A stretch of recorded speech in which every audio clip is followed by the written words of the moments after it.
Isang mapagpalang araw po sa inyong lahat mga kapuso. Ako po si Maria at maligayang pagbabalik sa Kwentong Puso TV.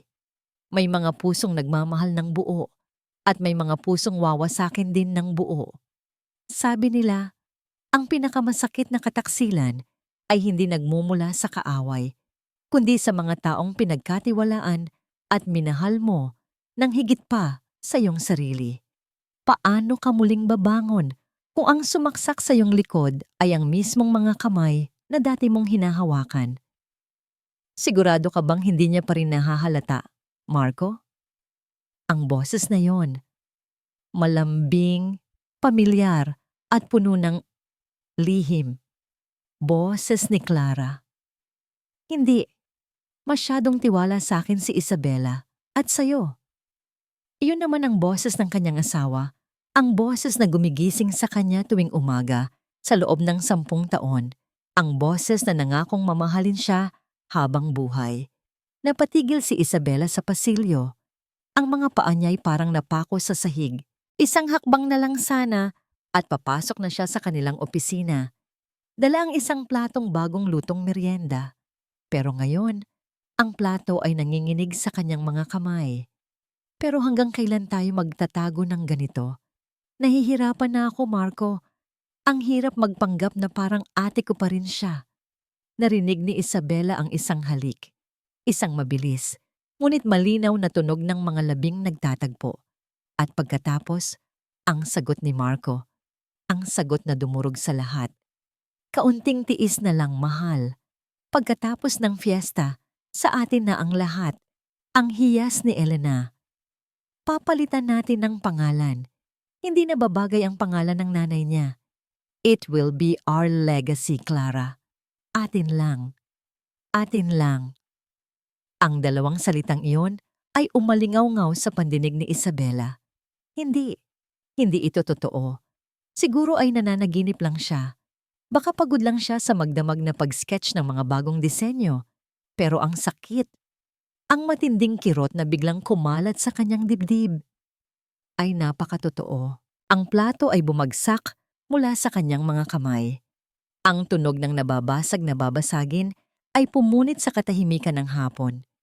Sinundan ito ng pagsabog ng mga piraso ng puto at kutsinta sa sahig na kahoy. Sa loob ng opisina, biglang tumahimik. Ang puso ni Isabela ay tumigil sa pagtibok. Ang kanyang paghinga ay nanatili sa kanyang lalamunan. Ang buong mundo niya ay gumuho sa loob lamang ng ilang segundo.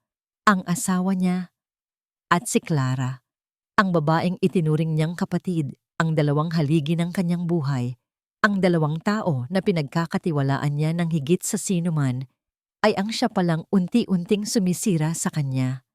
Sila, na sabay-sabay kumakain sa hapagkainan. Sila, na tinulungan niyang buuin ang mga pangarap. Si Clara, na dumating dito mula probinsya na walang-wala. Binigyan niya ng tirahan, ng trabaho, ng pagmamahal na parang tunay na kapatid. Si Marco, na minahal niya ng buong buo, pinagkatiwalaan niya sa lahat ng pinagpaguran niya. Napahawak si Isabela sa kanyang dibdib. Hindi siya makahinga. Ang hangin ay tila ninakaw mula sa kanyang baga. Ang mga pader ng pasilyo ay parang lumiliit, papalapit sa kanya.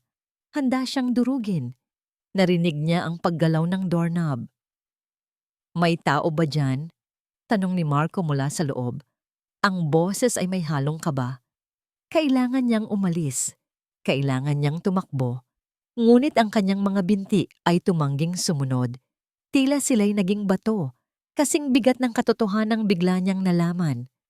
Ang pinto ay dahan-dahang bumukas. Sa isang iglap, ang katawan ni Isabela ay kumilos ng kusa.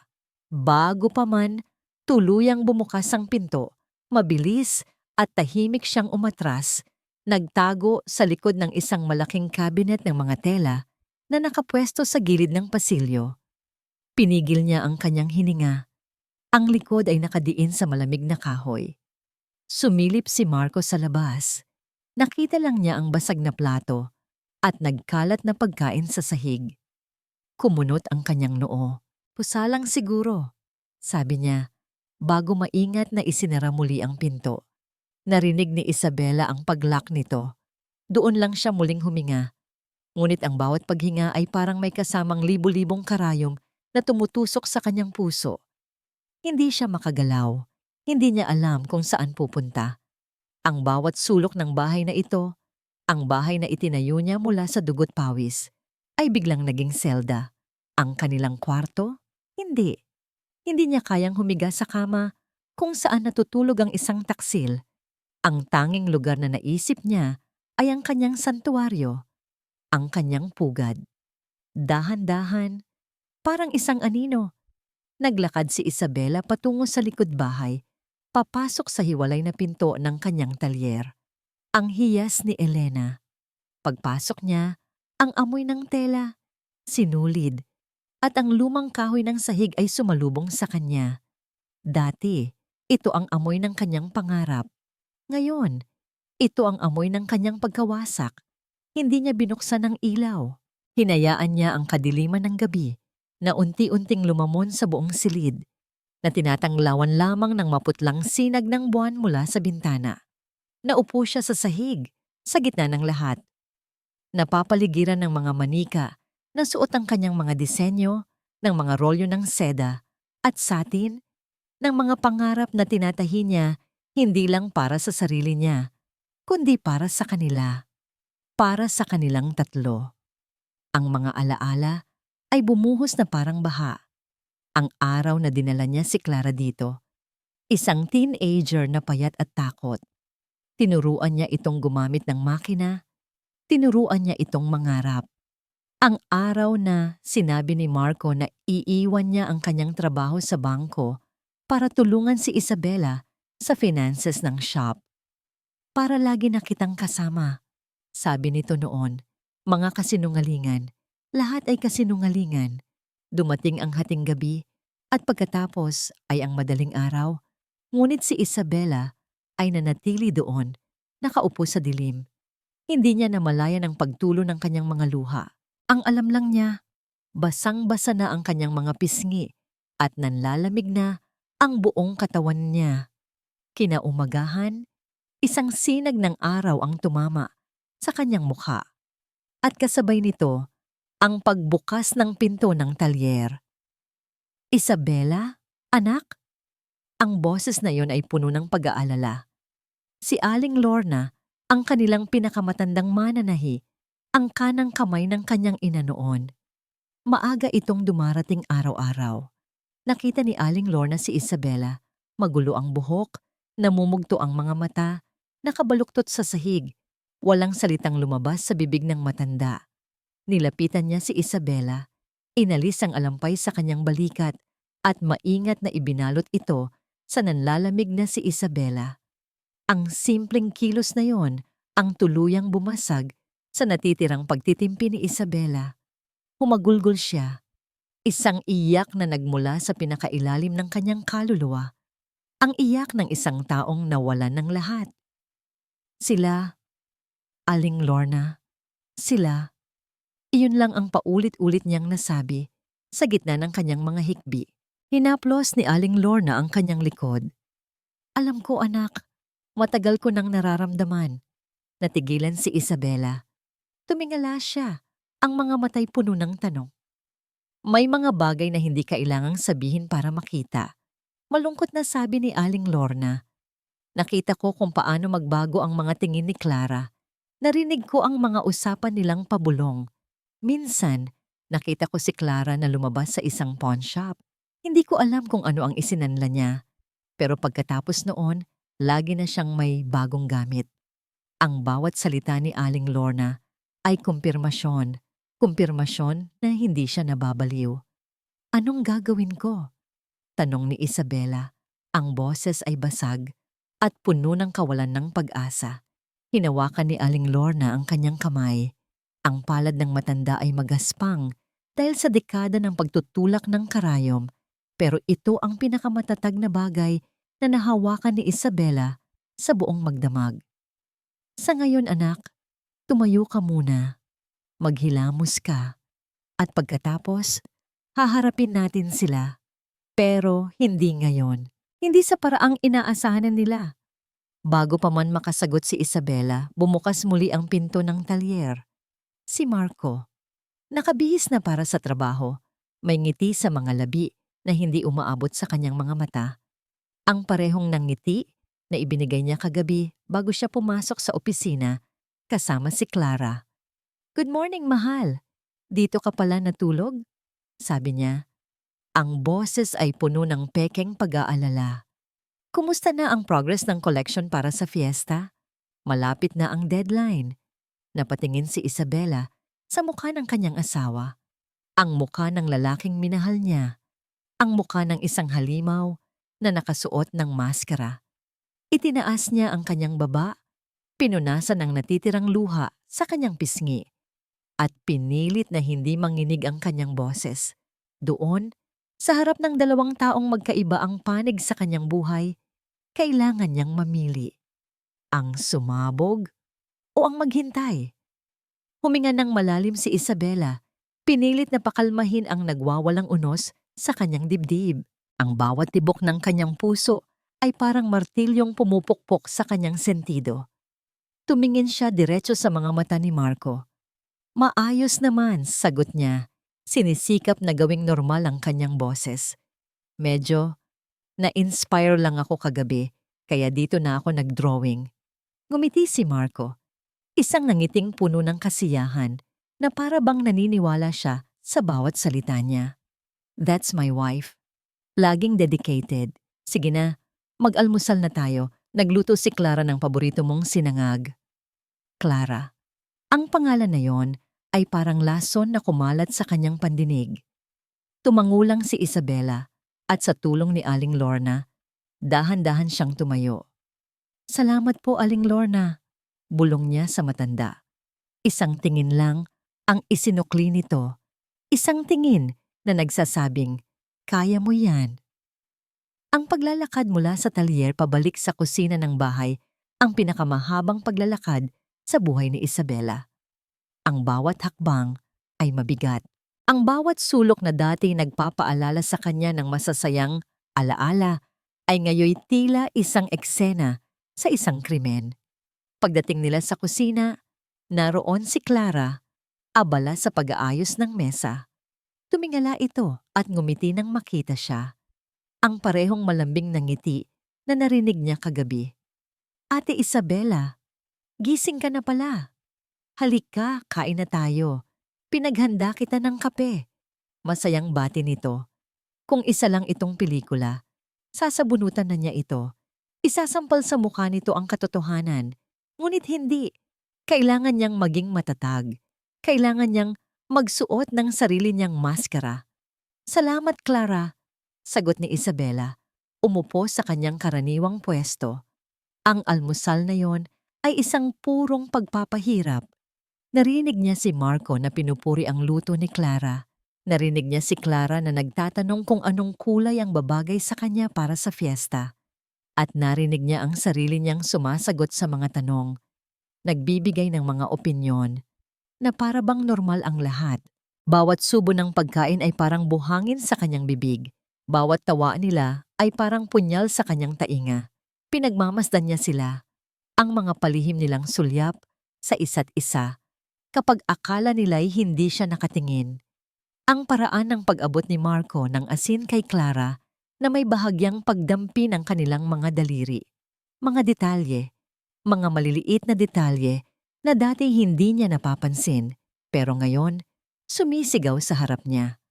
Pagkatapos ng almusal, nagpaalam si Marco na may pupuntahan daw sa munisipyo para asikasuhin ang business permit. Isang palusot. Sigurado si Isabela. "Ikaw na muna ang bahala sa shop, Clara, ha? Tulungan mo si ate mo," sabi ni Marco, at hinalikan si Isabela sa noo. Nanginig si Isabela sa pagdampi ng labi nito. Isang halik na malamig, walang buhay, puno ng pagkukunwari. Gusto niyang punasan. Gusto niyang isuka ang lahat ng kinain niya. Nang makaalis si Marco, naiwan silang dalawa ni Clara. "Ate, okay ka lang ba talaga? Parang ang tamlay mo," tanong ni Clara. Ang boses ay puno ng huwad na pag-aalala. Pagod lang siguro. Maikling sagot ni Isabela at nagmamadaling tumayo. May kukunin lang ako sa opisina. Ito na ang pagkakataon niya. Pumasok siya sa opisina, ang parehong silid, kung saan gumuho ang mundo niya. Inilak niya ang pinto. Dumiretso siya sa computer ni Marco. Alam niya ang password. Isabela 143. Isang malaking katarantaduhan. Sinimulan niyang halungkatin ang mga files, mga dokumento ng bangko, mga spreadsheet. Sa unang tingin, mukhang maayos ang lahat. Masyadong maayos. Pero alam niyang may tinatago. Nang bigla, may napansin siya. Isang pamilyar na amoy. Isang mamahaling pabango na minsan niyang sinabi kay Marco na gusto niya. Isang pabango na sinabi nitong hindi practical, bilhin. Ang amoy ay nanggagaling sa drawer ni Marco. Binuksan niya ito. Sa ilalim ng mga papeles, may isang maliit na resibo. Isang resibo mula sa isang kilalang jewelry store sa syudad. Petsa, noong nakaraang linggo. Ang binili, isang gintong kwintas. Hindi para sa kanya ang kwintas na yon. Habang tinititigan niya ang resibo, may isa pa siyang nakita. Isang folder sa desktop na may pangalang personal. Binuksan niya ito. Walang laman. Pero alam niya, bilang isang taong madalas gumamit ng computer na hindi lahat ng nabubura ay tuluyang nawawala. Sinimulan niyang buksan ang recycle bin. At doon, nakita niya ito. Isang file na may pangalang HIAS Transfer View Docs. Mabilis na kumabog ang kanyang dibdib. I-restore na sana niya ang file nang biglang may kumatok ng malakas sa pinto. Sinundan ng pagpihit sa doorknob. Ate Isabela, andyan ka ba? Buksan mo to. May hinahanap lang ako. Boses ni Clara, puno ng pag-aalinlangan. Natigilan si Isabela. Nakatitig sa screen ng computer, ang kanyang daliri ay nakatapat sa mouse. Isang click na lang mula sa posibleng ebidensya. Nasa likod naman ng pinto ang babaeng sumisira sa kanyang buhay, naghihinala. Ate Isabela, anong ginagawa mo sa computer ni Kuya Marco? Tanong ulit ni Clara. Mas malakas at mas may diin sa bawat salita. Isang malamig na kaba ang gumapang sa likod ni Isabela. Isang maling galaw lang, isang maling salita, at mabubuko ang lahat. Huminga siya ng malalim at mabilis na isinara ang recycle bin. Sandali lang, Clara. May hinahanap lang akong lumang file ng supplier. Pagsisinungaling niya, sinisikap na panatilihing kalmado ang kanyang boses habang mabilis na binubuksan ang ibang folder na mukhang trabaho. Tumayo siya at binuksan ang pinto. Sinalubong siya ng naghihinalang mga mata ni Clara. Bakit nakalak pa? Tanong nito. Sinisilip ang loob ng opisina. Nasira yata. Minsan kusa na lang naglulak. Sagot ni Isabela, hinarangan ng daan papasok. Ano bang kailangan mo? Baka matulungan kita. Tila hindi kumbinsido si Clara, pero ngumiti pa rin ito. Yung listahan ng mga model para sa fiesta, ate. Sabi ni Kuya Marco, nasa drawer daw niya. Ah, oo. Ako na ang kukuha. Pumasok muli si Isabela sa opisina. Si Clara ay nakasunod sa kanyang likuran. Kinuha niya ang listahan mula sa drawer kung saan niya nakita ang resibo kanina. Inabot niya ito kay Clara. Siguradong hindi ipinapakita ang panginginig ng kanyang mga kamay. Salamat, ate, sabi ni Clara. Ngunit ang mga mata nito ay nanatili sa screen ng computer na naka-on pa. Sa isang iglap, tila may gusto itong sabihin, pero biglang may sumigaw mula sa talyer. Clara! Isabela! Tulong! Boses ni Aling Lorna, puno ng pagkataranta. Nagkatinginan ang dalawa at sabay na tumakbo palabas. Naabutan nila si Aling Lorna sa sahig ng talyer, sa tabi ng isang malaking estante. Nagkalat ang daan-daang maliliit na butones at beads sa paligid niya. Naku, pasensya na. Nadulas ako, natabig ko tong lalagyan. Sabi ni Aling Lorna, ang mukha ay nagpapakita ng sakit. Ang likod ko. Agad na lumapit si Clara. Hala, Aling Lorna, okay lang po ba kayo? Habang abala si Clara sa pag-alalay sa matanda, isang tingin lang ang ibinigay ni Aling Lorna kay Isabela. Isang tingin na puno ng kahulugan. Isang tingin na nagsasabing, ngayon na, ito na ang pagkakataon mo. Naintindihan ni Isabela, ito ay isang diversion, isang palabas na ginawa para sa kanya. Clara, dalhin mo muna si Aling Lorna sa kusina. Bigyan mo ng tubig. Ako na ang bahala dito. Utos ni Isabela. Ang boses ay may awtoridad. Walang pag-aalinlangan. Sumunod si Clara. Nang makita ni Isabela na nawala na sila sa paningin, hindi na siya nagsayang ng oras. Mabilis siyang bumalik sa opisina, isinara ang pinto, at dumiretso sa computer. Sa nanginginig na mga daliri, binuksan niyang muli ang recycle bin. Click. Restore. Bumalik ang file na Hias Transfer Video Docs sa desktop. Click. Open. Bumungad sa kanya ang isang dokumento, isang kasunduan, isang deed of absolute sale. Nakasaad doon na ipinagbibili ni Isabela Reyes, ang nag-iisang may-ari ng hiyas ni Elena, ang buong negosyo, kasama ang pangalan, ari-arian, at lahat ng kagamitan, sa halagang ₱1. ₱1. Ang bibili, isang bagong korporasyon na tinatawag na MNC Designs. Ang mga incorporator, Marco Angeles at Clara Santos. Napatakip si Isabela sa kanyang bibig para pigilan ang isang sigaw. Ang dokumento ay detalyado. Matagal na itong plinano. May mga technical jargon, mga legal na termino, lahat dinisenyo para lokohin ang isang taong hindi sanay sa batas. Ang tanging kulang na lang ay ang pirma niya. Mabilis niyang isinaksak ang isang maliit na USB flash drive sa computer. Kinopya niya ang file. Pagkatapos, binura niya itong muli at tiniyak na pati sa recycle bin ay wala na ito. Kinuha niya ang USB at itinago sa loob ng kanyang bra. Ang tanging ligtas na lugar na alam niya. Lumabas siya ng opisina. Ang puso'y dumadagundong. Ngunit ang isip ay malinaw na. Kailangan niyang malaman kung kailan nila balak isagawa ang huling hakbang. Kinuha niya ang isang lumang burner phone na itinago niya para sa emergency. Nag-load siya at gamit ang bagong SIM card, tinawagan ang numero ng law office na nakasulat sa letterhead ng dokumento. Diaz Law Firm. Diaz Law, good afternoon, sabi ng isang babae sa kabilang linya. Hello. Magtatanong lang sana ako, sabi ni Isabela. Binago ang kanyang boses, ginawang mas mababa. Confirm ko lang sana yung schedule ni Mr. Marco Angeles from hiyas ni Elena.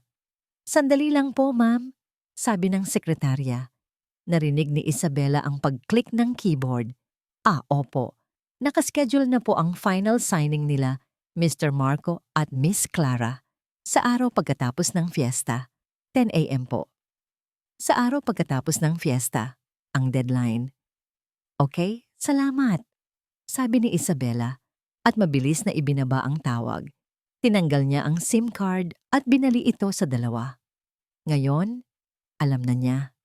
Alam na niya ang krimen at alam na niya ang deadline. Ang tanging hindi pa niya alam ay kung paano niya sila pipigilan. Ngunit habang nakatayo siya doon, sa gitna ng talyer na puno ng mga pangarap ng kanyang ina, isang ideya ang nagsimulang mabuo sa kanyang isipan. Isang ideya na kasing talim ng gunting at kasing ganda ng isang obrang sining.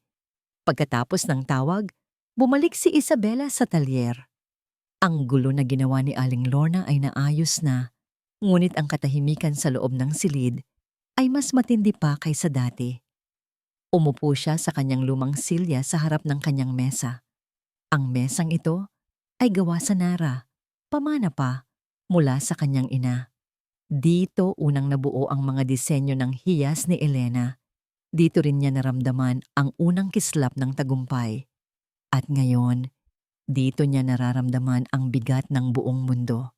Ang unang instinct niya ay sumigaw. Ang sumugod sa sala at isampal sa mukha ni na Marco at Clara ang USB na naglalaman ng kanilang kataksilan. Ang tumawag ng pulis. Pero anong mangyayari? Isang malaking eskandalo. Magkakagulo ang lahat. At sa huli, kahit na maparusahan sila, ang pangalan ng hiyas ni Elena, ang pangalan ng kanyang ina, ay mababahiran ng dumi. Iyon ang huling bagay na gugustuhin niya. Hindi. Hindi pwedeng ganito. Ang paghihiganti na maingay at magulo ay para sa mga taong walang ibang armas. Pero si Isabela, mayroon siya. Ang kanyang armas ay sinulid at karayom. Ang kanyang baluti ay tela at disenyo. Ang kanyang entablado ay ang darating na fiesta. Tiningnan niya ang mga drawing sa kanyang mesa. Mga disenyo para sa koleksyon na ipapakita sa fashion show. Mga bulaklak, mga masasayang kulay, mga ngiti. Lahat ay kasinungalingan. Pinunit niya ang mga ito, isa-isa. Ang bawat piraso ng papel na nahuhulog sa sahig ay parang isang piraso ng kanyang lumang buhay na tinatanggal niya. Nang maubos na ang lahat, kumuha siya ng isang malinis na papel, isang blankong canvas. Ang sakit na nararamdaman niya, ang bigat, ang apoy ng galit sa kanyang dibdib. Hindi niya ito itatago. Gagamitin niya ito. Gagawin niya itong sining. Isinausaw niya ang kanyang lapis sa kadiliman ng kanyang nararamdaman at nagsimulang gumuhit. Ang mga linya ay matatalim. Ang mga hugis ay dramatiko. Ang bawat guhit ay may bigat, may kwento. Ang unang disenyo, isang bestida na may kulay ng hating gabi.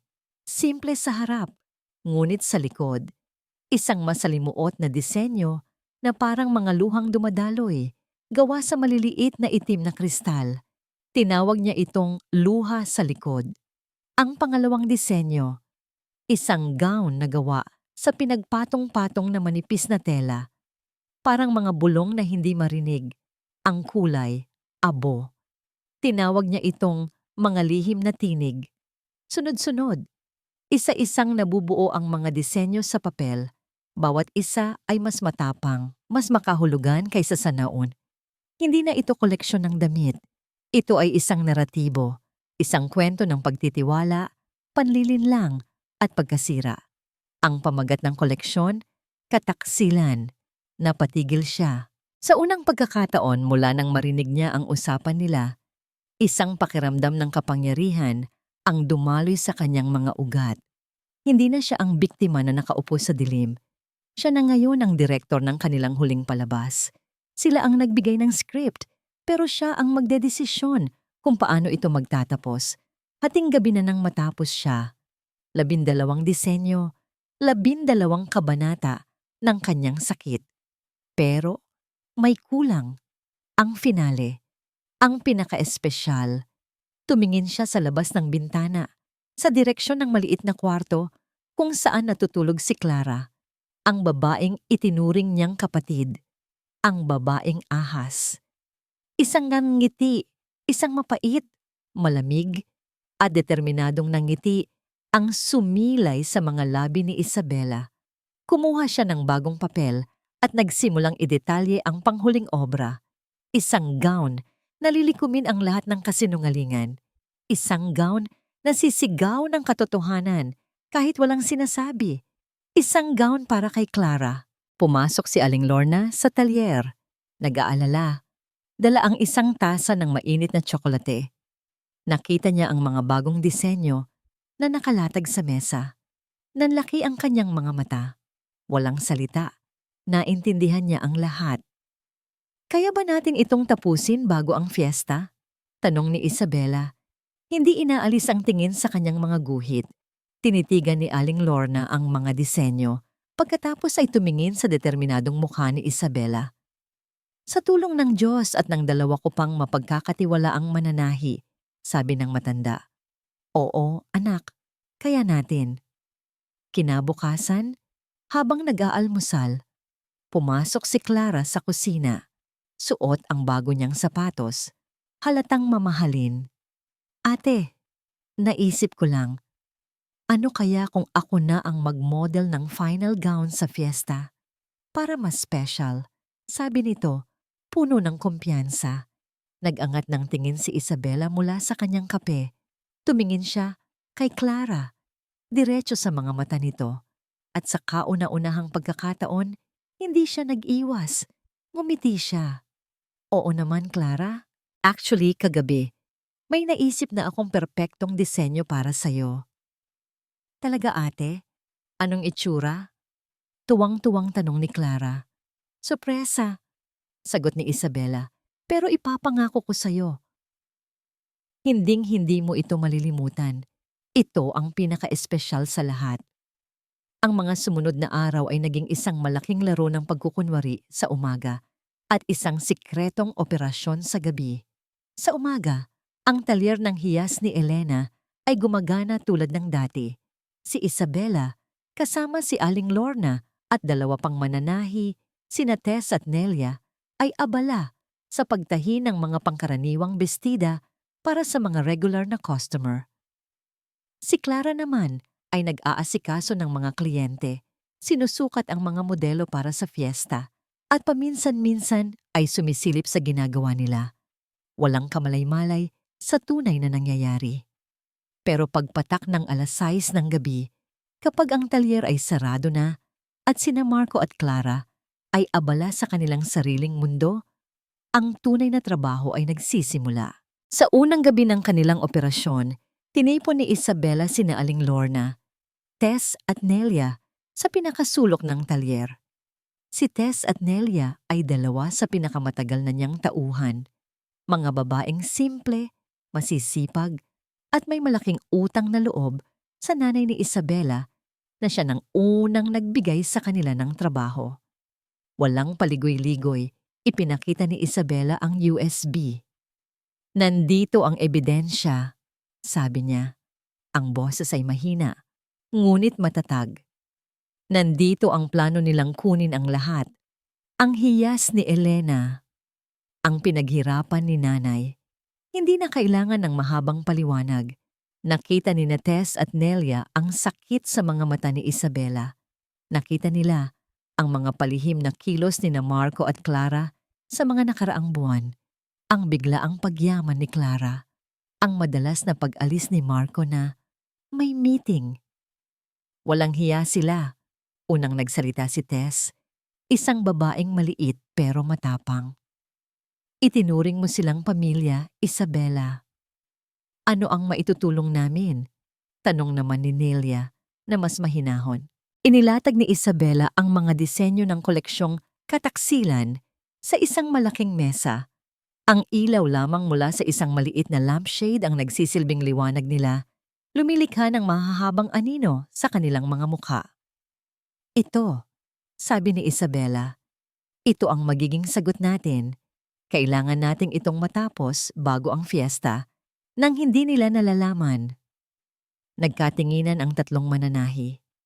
Alam nila ang hirap at bilis na kinakailangan para mabuo ang 13 komplikadong disenyo sa loob lamang ng ilang linggo. Isa itong imposibleng gawain. Pero nang makita nila ang determinasyon sa mukha ni Isabela, ang apoy na muling nag-aalab sa mga mata nitong halos mamatay, kamakailan lang, sabay-sabay silang tumango. Para sa'yo, Isabela, at para kay Aling Elena, sabi ni Aling Lorna, at ang dalawa pa ay sumang-ayon. Nagsimula ang kanilang pagtatrabaho sa dilim. Ang tunog lamang ng mga gunting na humihiwa sa tela. Ang tahimik na ugong ng mga makinang depadjiak at ang paminsan-minsang bulungan ang maririnig. Ang bawat tahi, bawat tusok ng karayom ay ginagawa ng may sukdulang pag-iingat. Isang gabi, habang abala sila sa pagtahi, nagdala si Tess ng isang mainit na kaldero ng arroz caldo na niluto niya. Naupo silang 4 sa sahig, sa isang bilog, pinagsasaluhan ng pagkain sa maliliit na mangkok. Walang masyadong nagsasalita, hindi na kailangan.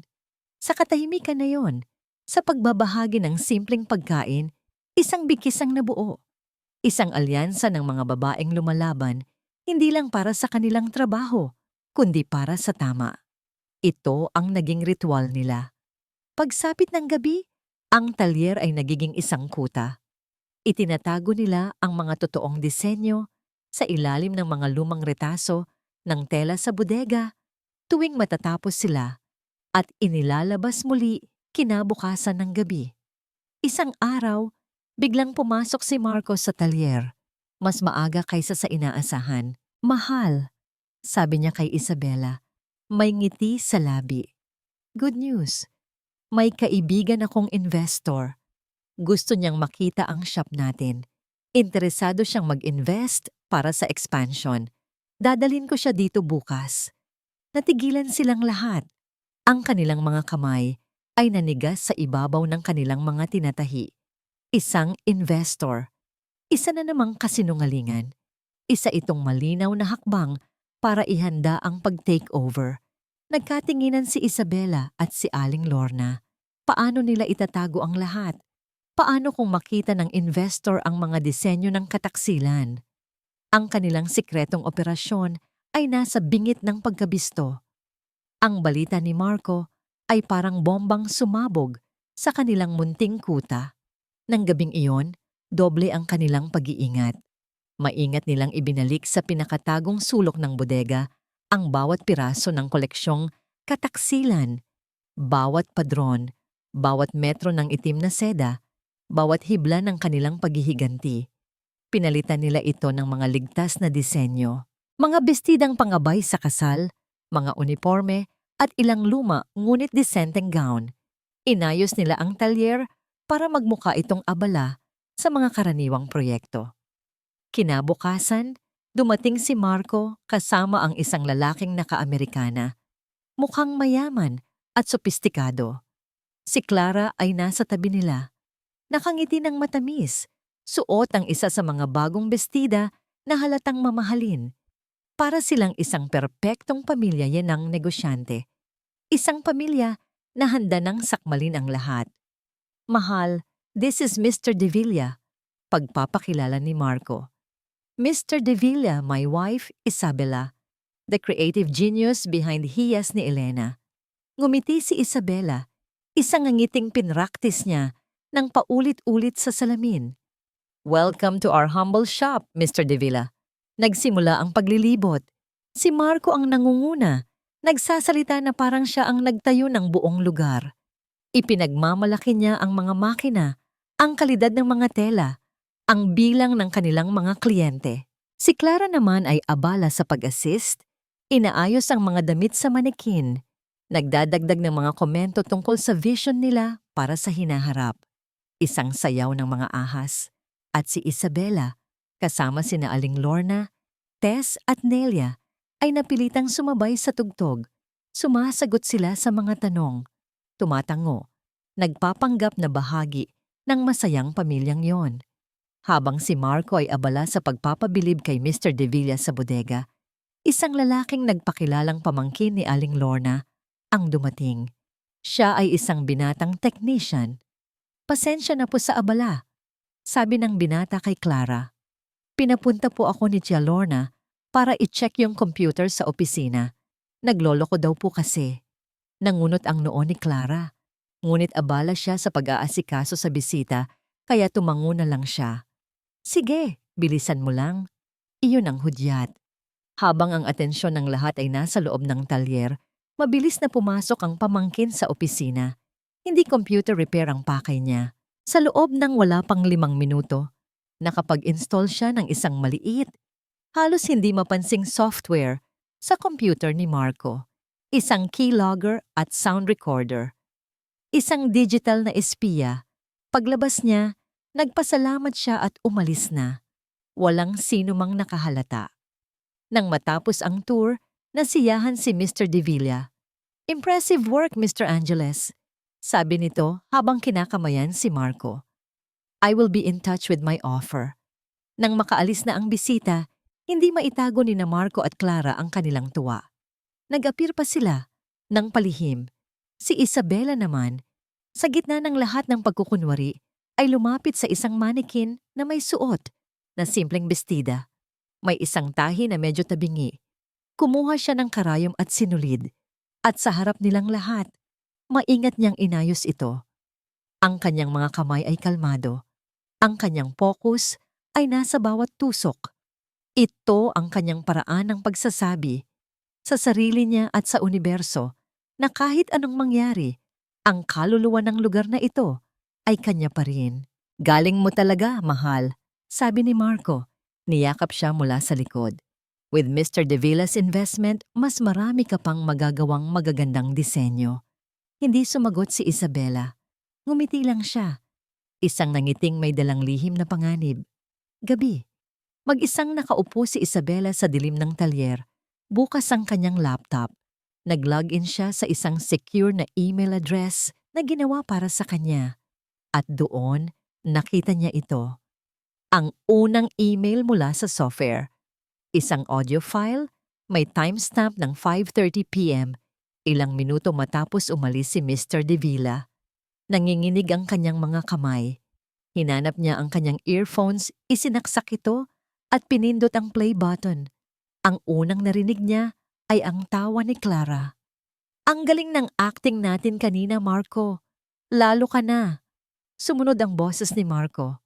Siyempre, kailangan nating makuha ang tiwala niya.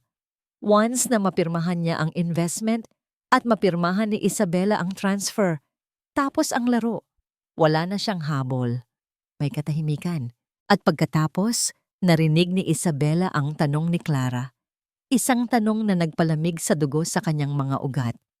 Paano kung hindi siya pumirma? Ang sagot ni Marco ay mabagal, malinaw, at puno ng kasamaan. Huwag kang mag-alala. May paraan ako. Kahit ayaw niya, pipirma siya. Parang yelo ang dumaloy sa mga ugat ni Isabela habang pinapakinggan ang boses ni Marco. May paraan ako. Kahit ayaw niya, pipirma siya. Isang banta. Isang malinaw na banta. Hindi na lamang ito pagnanakaw ng negosyo. May mas madilim na plano sa likod ng lahat. Anong gagawin niya? Pwersahin siya?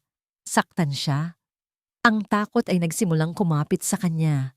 Pero kasabay nito, isang kakaibang apoy ang nagsimulang mag-alab sa kaibuturan ng kanyang puso.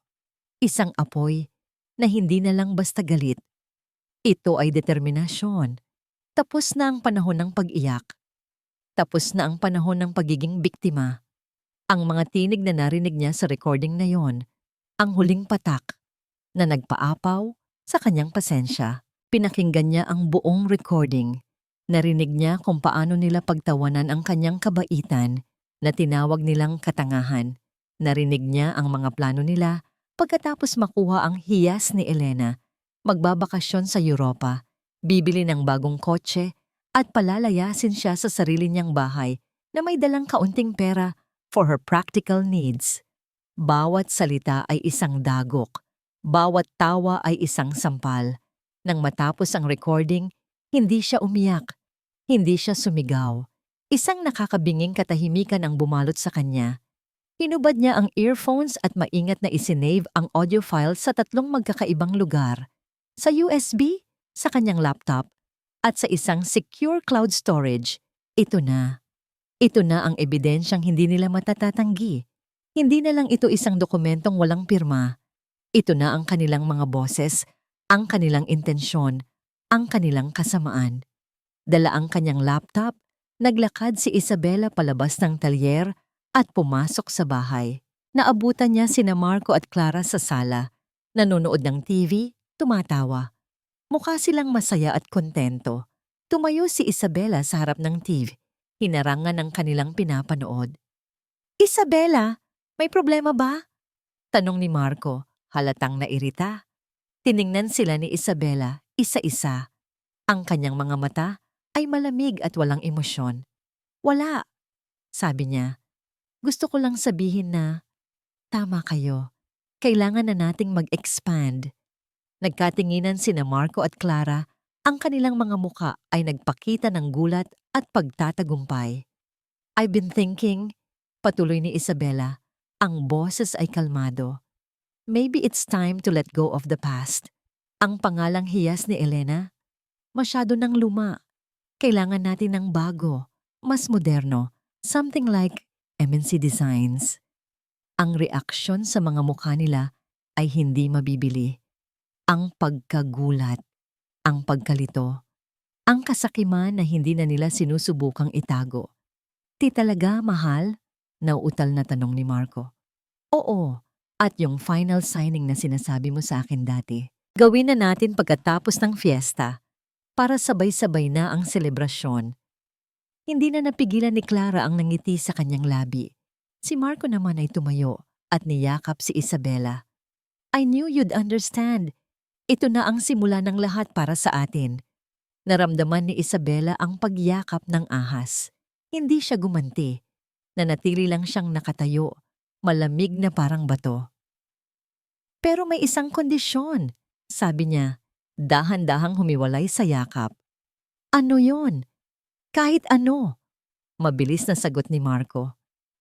Ang koleksyon para sa fiesta, ako ang masusunod sa lahat, walang makikialam, mula sa disenyo, sa musika, hanggang sa huling ilaw. It will be my final masterpiece under the name Hiyas ni Elena, a farewell collection. Of course, of course! Halos sabay na sabi ng dalawa, masyadong nasilaw sa kanilang nalalapit na tagumpay para makita ang patibong. Good, sabi ni Isabela. Now, if you'll excuse me, I have work to do. Tinalikuran niya sila at naglakad patungo sa hagdanan. Habang paakyat, huminto siya sa tapat ng malaking litrato ng kanyang ina na nakasabit sa dingding. Isang magandang babae na may ngiting puno ng pangarap. Tinitigan niya ito. At sa katahimikan ng kanyang isip, bumulong siya. Hindi ko po sila papayagang sirain ang lahat.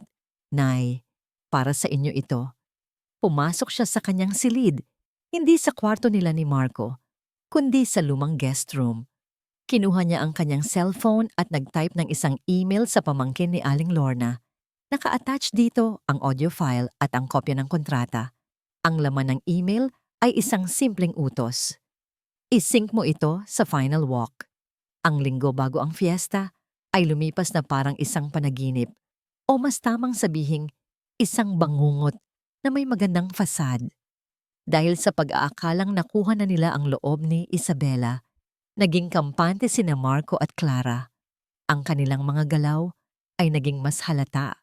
Ang kanilang kasakiman ay mas lantad. Si Marco ay abala sa pakikipag-usap sa telepono sa mga supplier at investors, habang si Clara naman ay nagsimulang kumilos na parang siya na ang bagong may-ari ng talyer. Nag-uutos siya sa ibang mananahi, pinipintasan ng kanilang trabaho at laging ipinapaalala sa lahat na malapit nang magbago ang ihip ng hangin. Sina Tess at Nelia ay nagtiis na lamang, nagpapalitan ng makahulugang tingin kapag nakatalikod si Clara. Alam nila ang tunay na plano. Ang bawat pagmamataas ni Clara ay nagsisilbing panggatong sa kanilang determinasyong tapusin ang koleksyon. Para kay Isabela, ang bawat araw ay isang pagsubok sa kanyang kakayahang magpanggap. Kailangan niyang ngitian ang lalaking nagbanta sa kanya at kailangan niyang kausapin ng mahinahon ang babaeng tumulong sa pagplano ng kanyang pagkawasak. Ate, sigurado ka bang maganda tong tela para sa akin? Tanong ni Clara isang hapon. Hawak ang isang sample ng mamahaling satin. Parang mas gusto ko yung velvet. Magtiwala ka sa akin, Clara. Sagot ni Isabela, ang boses ay kalmado. Ang disenyong ginawa ko para sa'yo, dito babagay. Ito ang magpapalabas ng tunay mong kulay. Sa gabi, ang talyer ay nagiging isang pugad ng mga sikreto. Nagtatrabaho sila ng walang tigil. Ang mga daliri ni na Aling Lorna, Tess at Nelia ay halos manhid na sa kakatuhog ng mga kristal at beads. Ang sahig ay puno ng mga ritaso ng itim, abo at dugong pulang tela. Ang koleksyong kataksilan ay unti-unti nang nabubuo. Habang ang koponan ni Isabela ay nagtatrabaho sa mga tunay na disenyo, pinagkakaabalahan din nila ang paggawa ng mga pain o decoy na damit. Mga simpleng bestida na ipinapakita nila kay Clara sa umaga para isukat sa mga modelo. Ate, parang ang simple naman ng mga design na to. Puna ni Clara isang araw habang sinusukat ang isang modelo. Sigurado ka bang ito ang farewell collection mo. Ang tunay na ganda ay makikita sa mismong gabi ng palabas. Misteryosong sagot ni Isabela. Huwag kang mag-alala, Clara. Ang lahat ay magugulat. Isang araw, bago ang mismong araw ng paghahanda para sa fiesta, dumating ang huling dagok sa pasensya ni Isabela.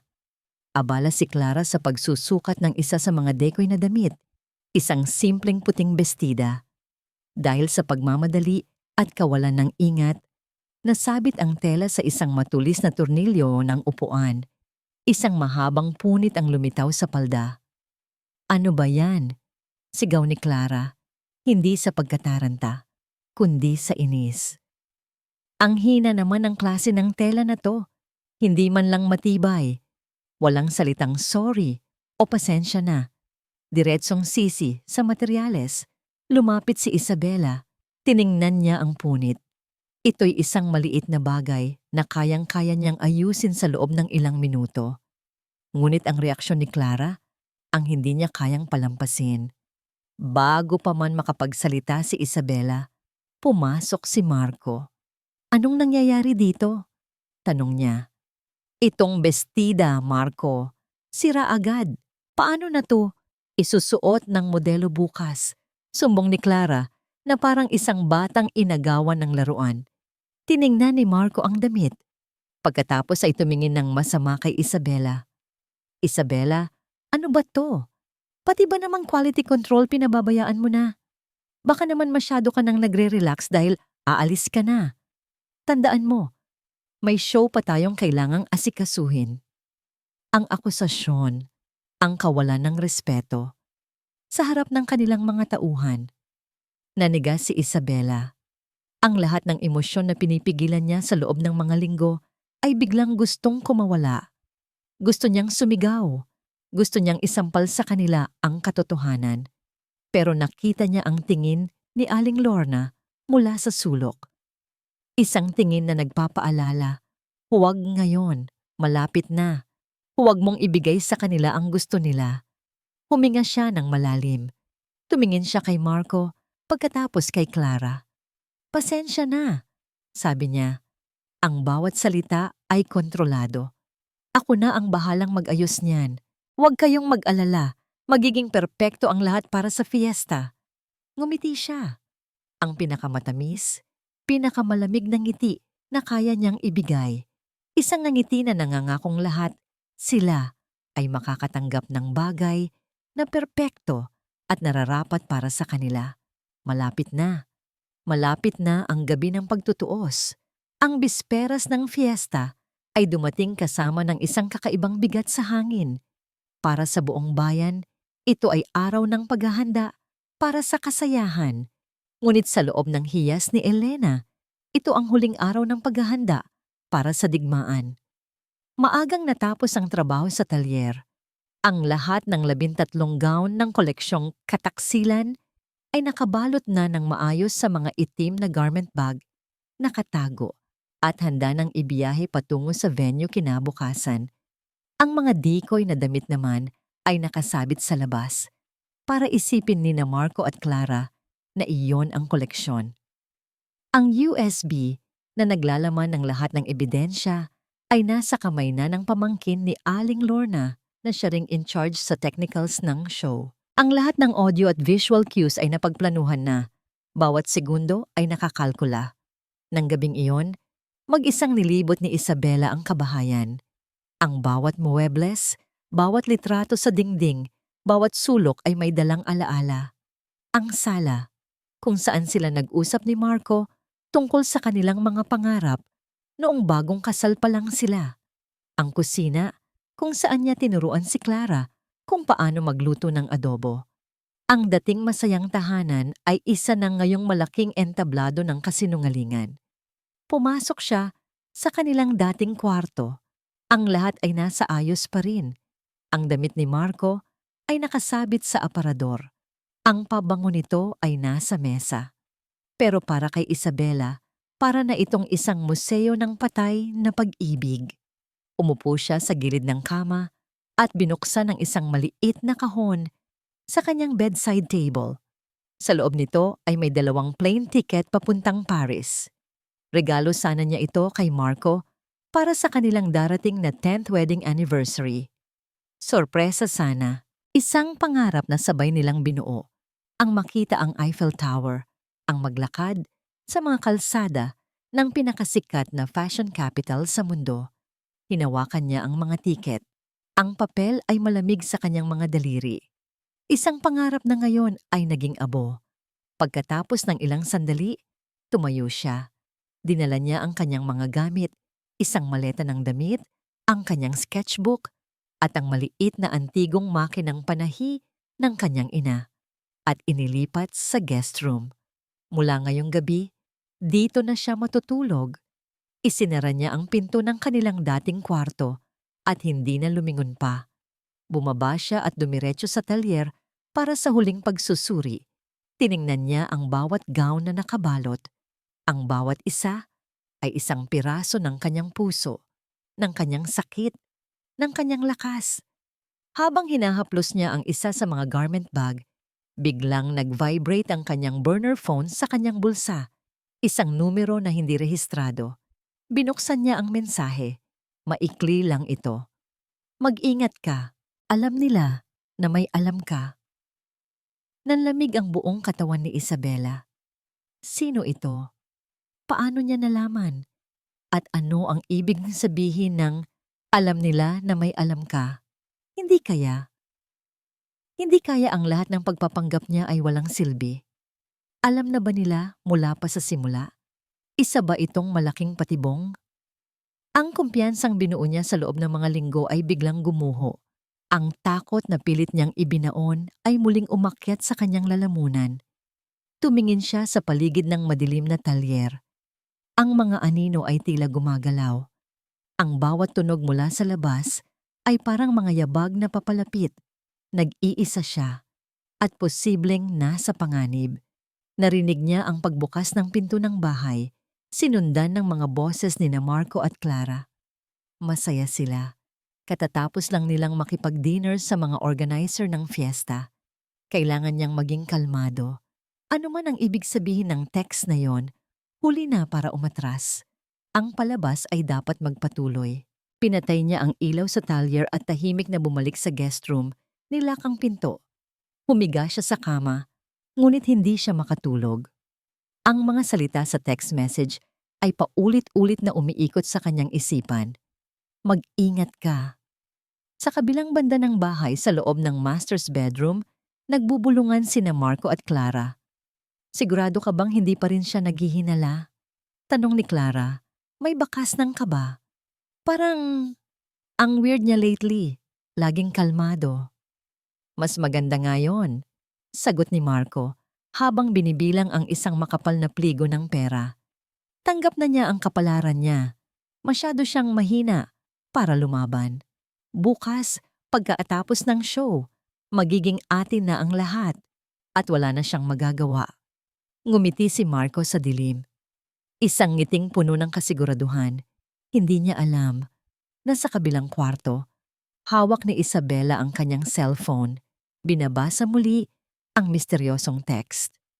Ang takot sa kanyang mga mata ay unti-unting napapalitan ng isang bagay na mas matindi. Isang bagay na mas mapanganib. Tapos na ang pag-iyak. Tapos na ang pagpapanggap. Bukas. Bukas ang araw ng paghuhukom. Ang araw ng fiesta ay sumikat nang may kasamang ingay at kulay. Ngunit sa backstage ng entablado sa plaza, ang hangin ay puno ng kuryente.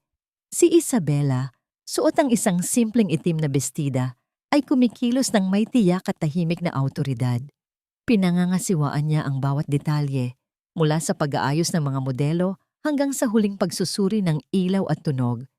Sina Marco at Clara ay naroon din, nakaupo sa pinakaharap na linya ng mga upuan, kasama ang mga VIP ng bayan, ang mayor, ang mga konsehal, at ang mga mayayamang negosyante, kasama na si Mr. De Villa.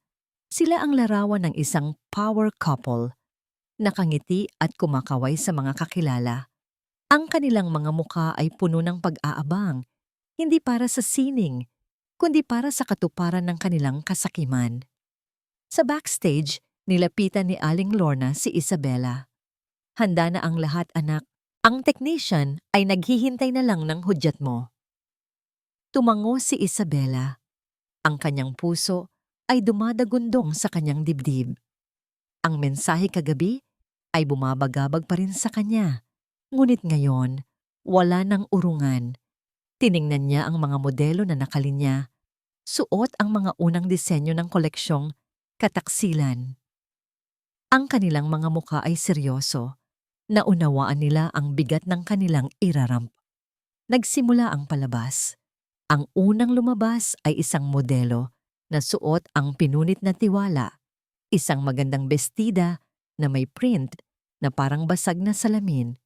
Sinundan ito ng isa pang modelo, suot ang bulong sa dilim, isang gown na may mahabang kapa na tila anino. Ang musika ay hindi masaya. Ito ay malungkot, misteryoso, at may bigat. Sa umpisa, ang mga manonood ay nagtaka. Hindi ito ang karaniwang makulay na palabas na inaasahan nila sa isang fiesta. Ngunit habang lumalabas ang sunod-sunod na disenyo, nagsimula nilang maramdaman ang kwento. Ang bawat damit ay isang emosyon. Ang bawat lakad ng modelo ay isang salita sa isang tula ng kalungkutan. Mula sa kanyang pwesto, nakita ni Isabela ang pagbabago sa mukha ni Marco at Clara. Ang kanilang mga ngiti ay unti-unting naglaho, napalitan ng pagkalito. Nagsimula silang magbulungan. Anong klaseng collection to? Narinig ni Aling Lorna na bulong ni Clara kay Marco. Hayaan mo na, sagot ni Marco. Pilit nang ngumingiti. Art lang yan. Basta ang importante, pagkatapos nito, atin na ang lahat. Ngunit habang tumatagal, ang mga pangalan ng disenyo na ipinapakita sa malaking screen ay nagiging mas direkta. Mga pekeng halik, tanikalang ginto, daga sa ilalim ng mesa. Ang mga bulungan sa audience ay nagsimula ng lumakas.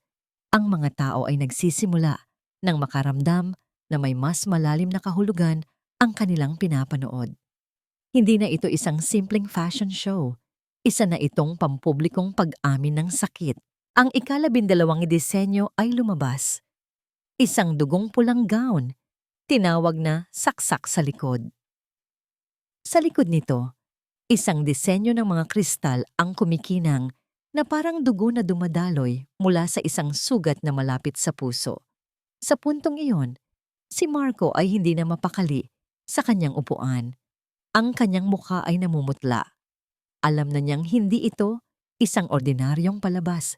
Pagkatapos ng ika-12 gown, biglang huminto ang musika. Ang entablado ay nagdilim.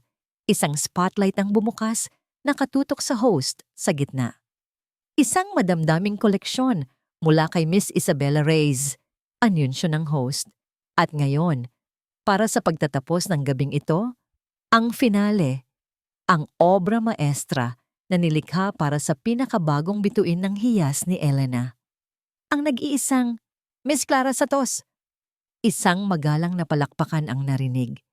Nakita ni Isabela si Clara na tumayo mula sa kanyang upuan, naglakad ng may kumpiyansa patungo sa backstage, handa nang isuot ang kanyang espesyal na gown. Nagtama ang kanilang mga mata sa huling pagkakataon bago ito pumasok sa dressing room. Ngumiti si Clara, isang ngiting tagumpay. Ngumiti pabalik si Isabela, isang ngiti ng paghuhukom. Nang makapasok na si Clara sa backstage, muling nagdilim ang buong entablado. Ang katahimikan ay nakakabingi. Ang mga manonood ay naghihintay. Si Marco ay nakatitig sa madilim na entablado, ang kanyang mga kamay ay nakakuyom. Pagkalipas ng ilang segundo, isang spotlight ang muling bumukas. Ngunit hindi ito nakatutok sa gitna ng entablado. Ito ay nakatutok sa isang figura sa gilid, sa tabi ng kurtina. Si Isabela, mag-isa. Hawak ang isang mikropono. Isang nakakabinging katahimikan ang bumalot sa buong plaza. Lahat ng mata ay nakatuon kay Isabela. Si Marco, mula sa kanyang upuan, ay nanigas. Ang ngiti sa kanyang labi ay naglaho. napalitan ng purong pagkabigla. Magandang gabi po sa inyong lahat. Nagsimulang magsalita si Isabela. Ang kanyang boses ay nanginginig sa simula, ngunit unti-unting tumatatag sa bawat salita. Ako po si Isabela Reyes, anak ni Elena Reyes, ang nagtatag ng hiyas ni Elena. Huminga siya ng malalim. Ang koleksyon na inyong napanood ngayong gabi ay tinatawag kong kataksilan. Ang bawat tahi, bawat sinulid, bawat disenyo ay hindi lamang gawa ng kamay. Gawa po ito ng isang pusong winasak. Sa backstage, narinig ni Clara ang mga salita ni Isabela mula sa speaker. Natigilan siya sa pagbibihis. Anong sinasabi niya? Sa loob ng maraming taon, patuloy ni Isabela, ang kanyang mga mata ay nagsimulang maghanap sa dilim ng audience hanggang sa makita niya si Marco. Ibinigay ko ang aking tiwala, ang aking pagod, at ang aking pagmamahal sa dalawang tao, ang aking asawa, at ang babaeng itinuring kong kapatid. Isang kolektibong hininga ng gulat ang narinig mula sa mga manonood. Nagsimula na ang bulungan. Akala ko, sabay naming itataguyod ang pangarap ng aking ina. Ngunit sa aking likuran, sila pala ay may sariling pangarap. Isang pangarap na itinayo sa pundasyon ng kasinungalingan. Sa puntong yon, isang ilaw ang biglang bumukas sa malaking screen sa likod ng entablado. Ngunit hindi ito logo ng hiyas ni Elena. Ito ay isang kopya ng dokumento, isang deed of absolute sale. Ang mga pangalan ni na Marco Angeles at Clara Santos bilang mga bagong may-ari ay malinaw na malinaw. Ito po ang kanilang pangarap, sabi ni Isabela, itinuturo ang screen. Ang kunin ng lahat, ang nakawin ng pamana ng aking ina, sa halagang ₱1. Ang bulungan ay naging isang malakas na ugong. Si Mr. De Villa ay napatingin kay Marco. Ang kanyang mukha ay puno ng pagkamuhi. Ang mayor at ang iba pang mga opisyal ay hindi makapaniwala. Hindi totoo yan, sigaw ni Marco, biglang tumayo. Sinungaling siya. Nasisiraan na siya ng bait. Ngunit bago pa siya makakilos, umaling-awngaw sa buong plaza ang isang pamilyar na tunog. Isang recording. Kaunting tiis na lang, mahal. Pagkatapos ng fiesta, sa atin na ang lahat. Ang boses ni Marco, malinaw, walang duda. Sinundan ito ng boses ni Clara. Ang hirap magpanggap na parang ate ko pa rin siya.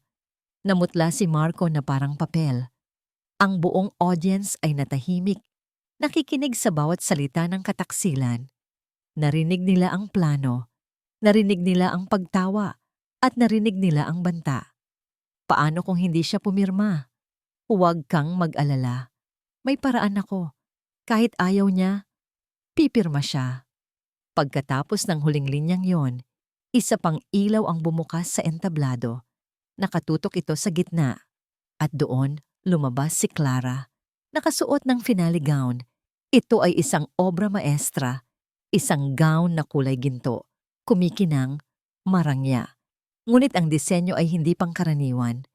Ang tela ay hinabi para magmukhang kaliskis ng ahas. Ang mahabang buntot nito ay gumagapang sa sahig. At sa kanyang ulo, imbis na korona, ay isang headdress na hugis ulo ng isang ahas na may mga matang gawa sa pulang ruby.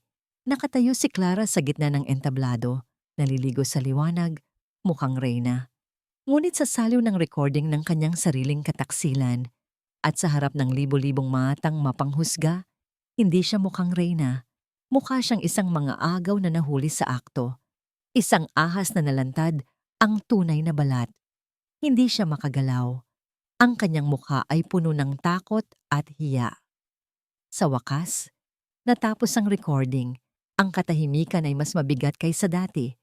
Binitiwan ni Isabela ang mikropono. Naglakad siya papunta sa gitna ng entablado. Hindi niya tiningnan si Clara, hindi niya tiningnan si Marco. Humarap siya sa audience. At sa harap ng kanyang buong bayan, yumuko siya. Isang malalim, magalang na pagyuko Isang pagyuko ng isang artist na nagpapasalamat sa kanyang audience. Isang pagyuko ng isang reyna na hindi kailangan ng korona para ipakita ang kanyang dignidad. Nang itaas niya ang kanyang ulo, tumalikod siya at naglakad palayo, papalabas ng entablado, papalayo sa gulo.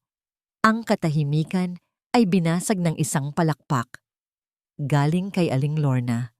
Sinundan ito ng isa pa, mula kay Tess, at isa pa, mula kay Nelia, hanggang sa ang buong plaza ay umugong sa palakpakan para kay Isabela. Sa gitna ng lahat ng ito, sinubukan ni Marco na tumakbo paakyat ng entablado. Isabela! Sigaw niya. Ang boses ay puno ng galit at desperasyon. Ngunit huli na ang lahat.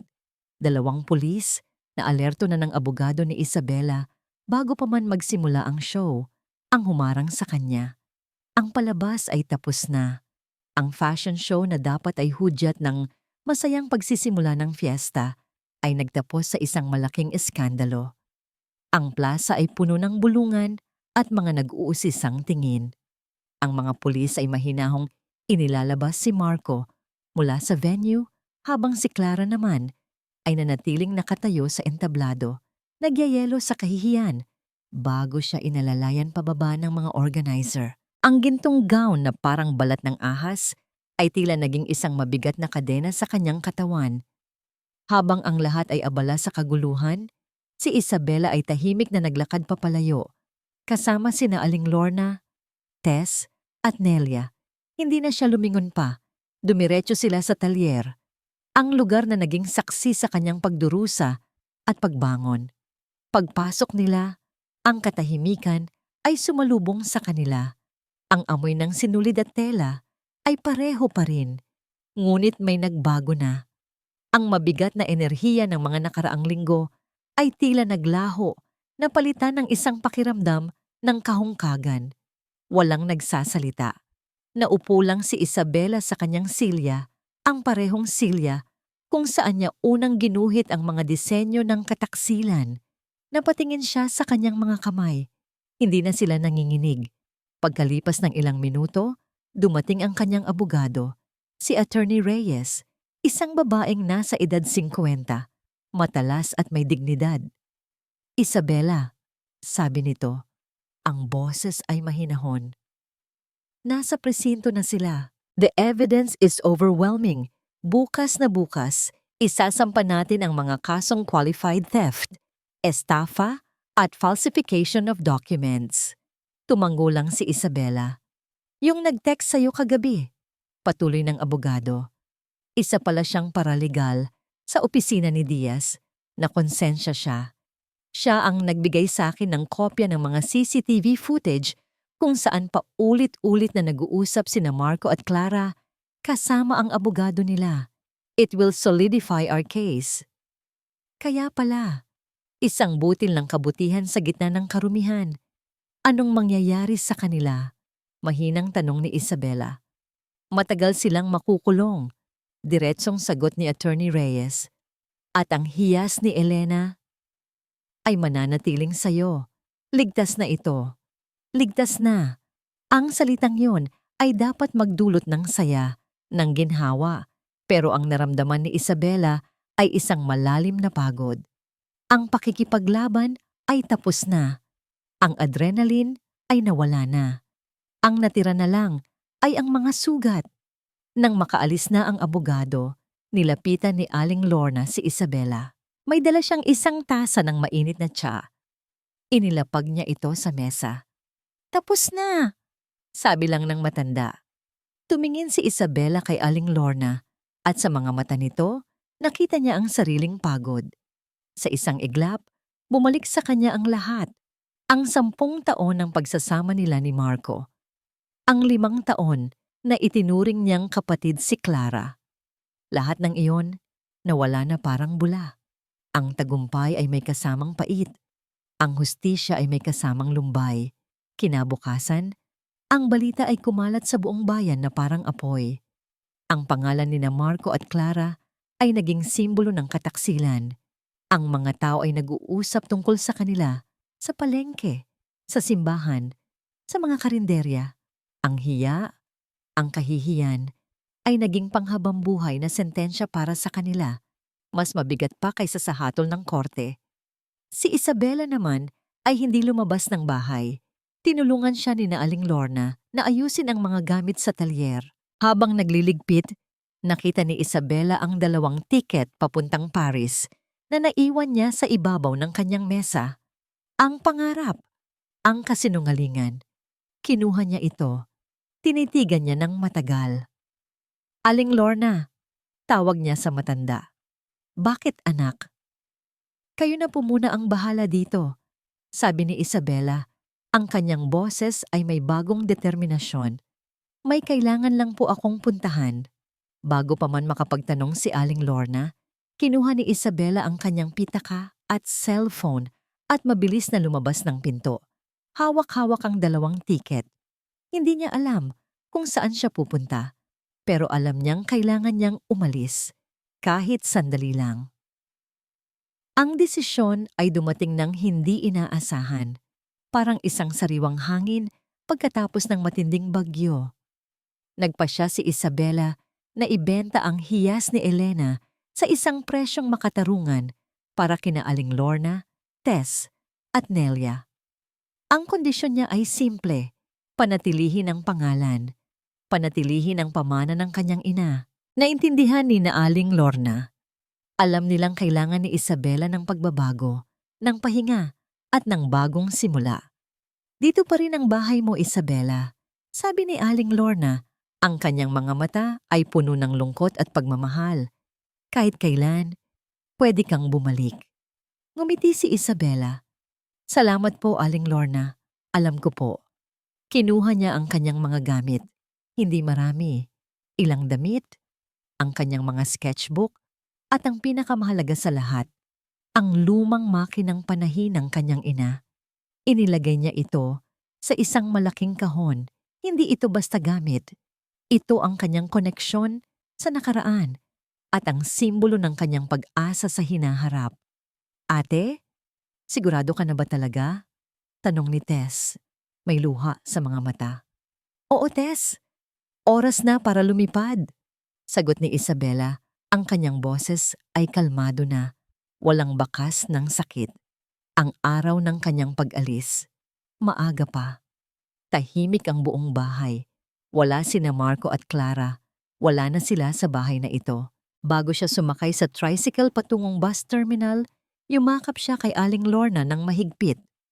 Alagaan niyo po ang hiyas, bulong niya. Lagi anak, sagot ng matanda, habang hinahaplos ang kanyang likod.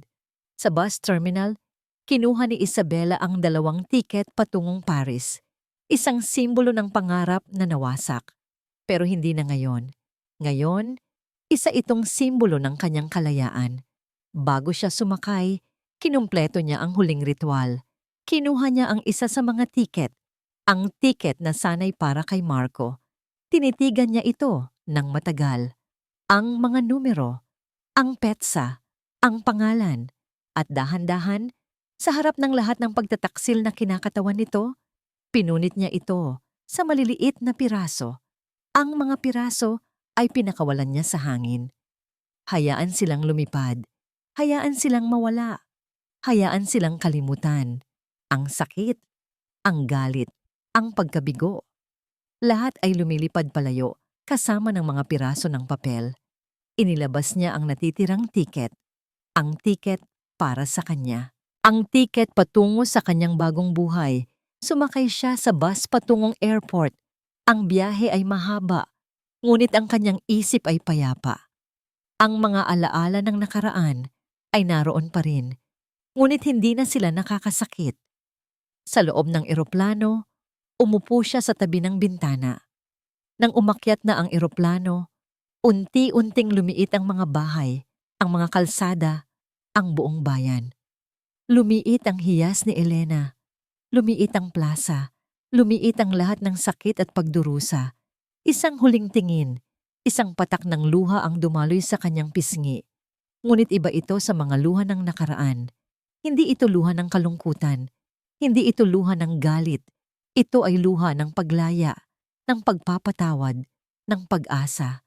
Ang kanyang puso na minsay winasak ay dahan-dahang gumagaling. Hindi na ito hiyas ni Elena. Hindi na ito asawa ni Marco. Siya na ngayon si Isabela. Malaya, buo, at handa na para sa anumang idudulot ng buhay. Ang kanyang paglalakbay ay nagsisimula pa lamang makalipas ang 5 taon. Sa isang tahimik na bayan sa labas ng Paris, kung saan ang mga kalye ay gawa sa cobblestone at ang mga bahay ay pinalamutian ng mga bulaklak, natagpuan ni Isabela ang kanyang kapayapaan. Ang kanyang maliit na tindahan ng tela at tahi ay matatagpuan sa isang sulok ng bayan. Walang engranding pangalan, walang komplikadong disenyo. Ang kanyang mga kliyente ay mga nanay na nagpapatahi ng damit para sa kanilang mga anak, mga mag-aaral ng fashion na humihingi ng payo, at mga matatandang ginang na naghahanap ng simpleng pagbabago sa kanilang mga lumang damit. Dito, sa gitna ng mga sinulid at tela, at sa tunog ng kanyang makinang panahi, ang makinang pamana pa ng kanyang ina, nahanap niya ang kanyang sarili. Hindi na niya hinahabol ang kasikatan. Ang bawat tahi ay ginagawa ng may pagmamahal at pagpapahalaga sa proseso, hindi sa resulta. Isang araw, habang umiinom siya ng kape sa kanyang hardin na puno ng rosas, nakatanggap siya ng isang liham. Galing ito sa Pilipinas. Sulat ito ni Aling Lorna. Binuksan niya ito ng dahan-dahan. Mahal kong Isabela, nagsimula ang sulat. Kumusta ka na dyan? Sana ay maayos ka at masaya. Ang hiyas ni Elena ay patuloy na lumalago. Si Tess at Nelia ay nagtutulungan ng husto. Pinapanatili namin ang iyong mga turo at ang pamana ng iyong ina. Ngumiti si Isabela. Ang hiyas ay buhay pa. Ang diwa ng kanyang ina ay patuloy na nagniningning. Marami nang nagbago dito, sina Marco at Clara. Nakalaya na sila. Hindi namin alam kung nasaan na sila ngayon. Wala nang nagtanong. Ang importante, tahimik na ang lahat. Natigilan si Isabela. Nakalaya na sila. Ang balita ay hindi na nagdulot ng galit o sakit. Isang munting hininga lang ng pagkaunawa. Ang kanilang kapalaran ay wala na sa kanyang mga kamay. At sa kanyang puso, matagal na niya itong binitiwan. Pero ikaw, Isabela, ang pinakamalaking pagbabago. Nakikita ko sa mga sulat mo na nakita mo na ang tunay na ganda ng buhay. Ang tunay mong hiyas. Ito ang pinakamagandang disenyo na nagawa mo. Nagpatuloy ang sulat, puno ng mga balita mula sa bayan. Ang mga bagong nagpakasal, ang mga bagong panganak, ang mga fiesta na ipinagdiwang. Mga simpleng bagay. Ngunit ngayon ay may mas malalim na kahulugan para kay Isabela. Nang matapos niya ang pagbabasa, dahan-dahan niyang inilapag ang sulat. Tumingin siya sa kanyang hardin. Ang mga rosas ay namumukadkad, puno ng kulay at amoy. Ang pagpapatawad. Ito ay hindi lamang para sa iba, kundi para sa sarili. Pinatawad na ba niya sila? Oo, hindi dahil karapat-dapat sila, kundi dahil karapat-dapat siya sa kapayapaan. Nakahanap ba siya ng kapayapaan? Oo. Hindi sa paghahanap ng paghihiganti, kundi sa pagtanggap na ang tunay na halaga ay hindi nasa panlabas na yaman, kundi sa kanyang kalooban, sa kanyang talento, sa kanyang kabaitan, sa kanyang kakayahang bumangon, ang aral na iniwan niya sa kanyang sarili, at sa lahat ng nakarinig ng kanyang kwento. Ang tunay na korona ay hindi matatagpuan sa mga palakpak ng mundo o sa mga yamang ninakaw, kundi sa kapayapaan ng puso.